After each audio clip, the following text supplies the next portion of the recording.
يا أيها الذين آمنوا كتب عليكم الصيام كما كتب على الذين من قبلكم لعلكم تتقون.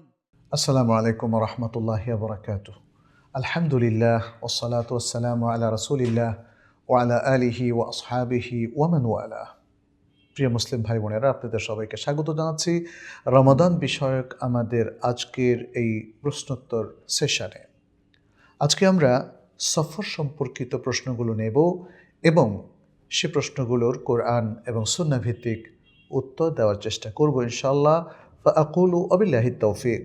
প্রথম প্রশ্ন, সফরের জন্য সিয়াম ভাঙা যাবে কি না? অর্থাৎ কেউ যদি সিয়ামের দিনগুলোতে সফর করেন তাহলে তিনি এই ফরজ সিয়ামটা ভাঙতে পারবেন কি না? অন্য কথায় আমরা যদি বলি, প্রশ্নটা হলো রমাদানের দিনে যদি কেউ সফরে থাকেন তাহলে কি তিনি সেই সিয়ামটা ভাঙতে পারবেন কি না? উত্তর হচ্ছে হ্যাঁ। যদি কেউ রমাদান মাসের কোনো একটি দিনে বা একাধিক দিনে তিনি সফর করেন, সফর অবস্থায় থাকেন, যেটা শরিয়ার দৃষ্টিতে সফর, যেখানে গেলে তিনি সালাত কসর করতে পারেন, এমন দূরত্বে যদি তিনি গমন করেন তাহলে সেটাকে সফর বলা হয়। তাহলে এমত অবস্থায় তিনি সিয়াম ভাঙতে পারবেন। সেই দলিল হলো সূরা আল বাকারার 184 নম্বর আয়াতে আল্লাহ সুবহানাহু ওয়া তাআলা বলছেন, ফামান কানা মিনকুম মারিদান আও আলা সাফারিন ফাইদ্দাতুম মিন আইয়ামিন উখার।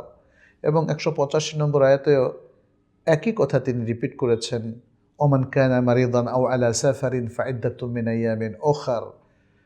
যে অসুস্থ থাকে অথবা সফরে থাকে তাহলে সে সিয়াম ভেঙে অন্য যে কোনো দিন তার সিয়ামকে গণনা করবে, অর্থাৎ কাজা করবে।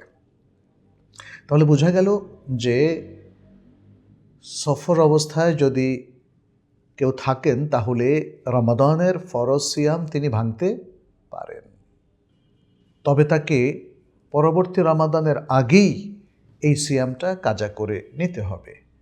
পুরুষ এবং মহিলা উভয়ের ক্ষেত্রেই এই বিধান প্রযোজ্য। আরেকটি কথা বলে নেই, সফর অবস্থায় যদি কেউ রমাদানের সিয়ামটা কন্টিনিউ করতে চান তাহলে তার অনুমতি আছে কি না? উত্তর হচ্ছে যে হ্যাঁ, তার অনুমতি আছে, বরং এটা রেকমেন্ডেড। যদি সিয়াম রাখাটা সফর অবস্থায় সহজ হয়, কষ্টকর না হয়, তাহলে রাখাটা উত্তম। এমন কথাটা আয়াতের শেষে আল্লাহ সুবহানাহু ওয়া তাআলা উল্লেখ করে দিয়েছেন। তিনি বলেছেন, ওয়া আন তাসুমু খায়রুল লাকুম ইন কুনতুম তা'লামুন। যদি তোমরা জেনে থাকো তাহলে সিয়াম রাখাটা তোমাদের জন্য উত্তম। কিন্তু যাদের সফর অবস্থায় খুব কষ্ট হয় তাদের জন্য সিয়াম না রাখাটা উত্তম। এই জন্যে রাসূল সাল্লাল্লাহু আলাইহি ওয়াসাল্লাম বলেছেন যে সফর অবস্থায় কষ্ট করে সিয়াম রাখা এটা উত্তম কাজ নয়, এটি অন্য হাদিসের ভাষ্য। অতএব আমরা বলবো যে সহজ হলে সিয়াম আপনি রাখবেন, আর যদি মনে করেন যে না আপনার জন্য ভাঙলে সুবিধা হয় তাহলে সফর অবস্থায় সিয়াম ভাঙার অনুমতি আছে।